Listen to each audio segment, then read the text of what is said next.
So now that we've added some animation to our page, so everything is moving around with our mouse, different things are moving with a scroll, and it kind of brings that page to life.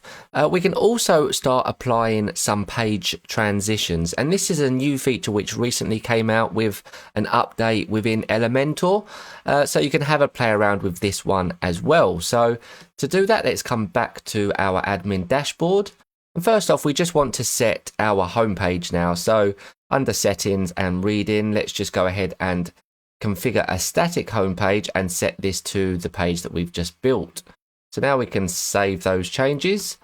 And now we can actually come back to our homepage and we can edit this with Elementor. So now I can show you the different kind of page transitions and the spinners, the preloaders, and all of these little bits that we can now use since these have now been introduced. So let's get into that now. And to do this, what we want to do, we want to come under our site settings. So up the top there, site settings, and then you'll see that there is a new setting here called page transitions. So let's go ahead and select that. We can see here that we have a page transitions and we have a preloader. So we can choose which one we want to work with, or in fact, you can use both. Although, you again have to consider the fact that these page transitions and preloaders will again add additional code to your pages and could potentially slow them down and would then, of course, potentially prevent you from ranking as well on the search engines if that is crucial to your business or to your client's business or for whoever it is that you are building this website for. But nevertheless, I still want to introduce you to these page transitions because they are pretty cool to work with. So let's first have a look at these page transitions. So we can choose a classic color or a gradient color here. And this is just going to be the color that this is going to, as it transitions from one screen to the next, it's going to display. So I'm going to select our gradient colors here.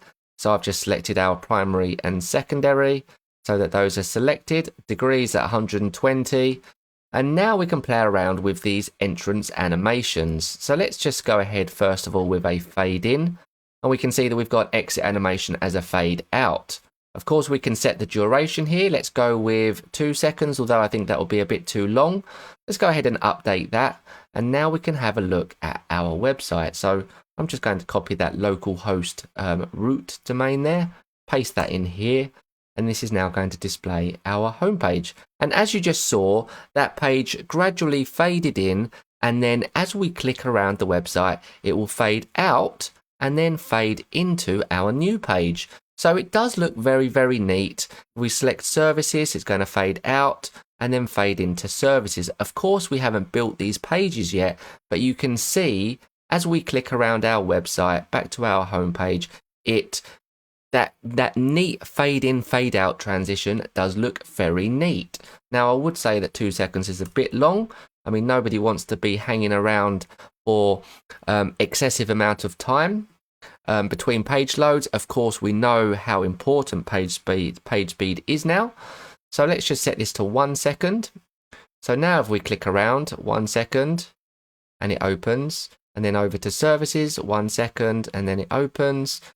Back to the home page, and that is looking a lot better. I might even in fact make that a bit slower still, so a bit faster still, maybe half a second, and you can play around with all of these different entrance animations. We could do a fade in right and then a fade out right, or sorry, a fade out left.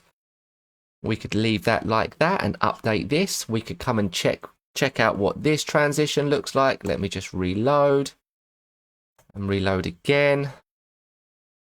So now if we click around, we can see that it has this nifty transition from left to right. So again, lots of different options for you to play around with if you wanted to add transitions between your pages.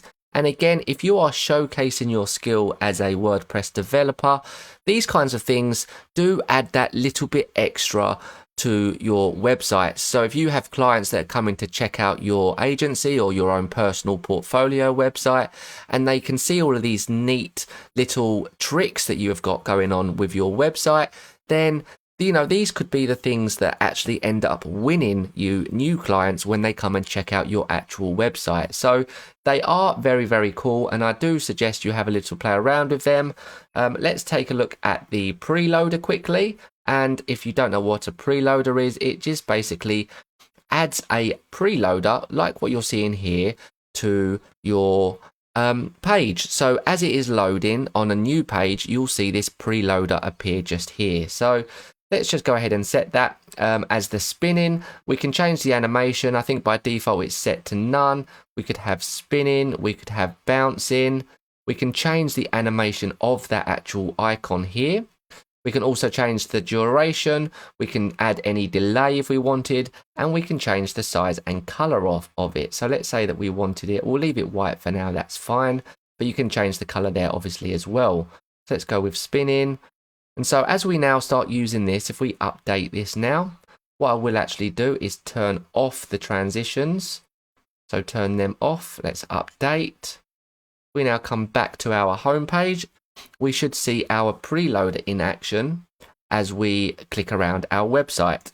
Let's just hit reload one more time. So now as we click around, you can see for that split second that page takes to load, we see our preloader.